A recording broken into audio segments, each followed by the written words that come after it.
Child complains of a sore throat or an earache, most parents take them to the doctor's office. But what about mom or dad? Many adults are less likely to seek treatment for the same symptoms. As 11 News reporter Janice Williamson discovered, adults who do get medical treatment sometimes run the risk of common ailments being misdiagnosed. She has today's Special Assignment 11 report. Nearly every day, Bob Napier walks the course at the battleground at Deer Park. It'll probably be another 3 weeks, and we'll be 100% and in good shape. It wasn't so long ago the golf course superintendent wasn't doing so well himself. I was concerned about a slight swelling in the right side of my neck. Deadlines at work forced him to put off a yearly physical. When he finally got to the doctor, the diagnosis seemed ordinary. Well, he treated me for a swollen lymph node.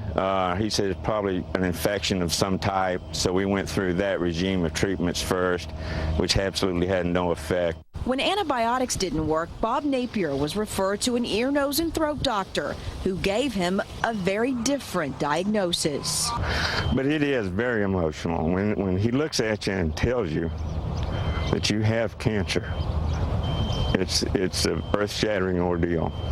His throat cancer had already spread to his lymph nodes, and the only symptom was a puffiness he thought was tonsillitis. We've learned it's not unusual for adults to ignore persistent throat or ear pain, only to find out later they have cancer. Open your mouth for me. Dr. Donald Donovan is an ENT at the Methodist Hospital. You can get lulled into a false sense of security that everything can get better on antibiotics, when in fact some of these need to be investigated. Common ailments, he tells us, are uncommon if they don't go away after 3 or 4 weeks.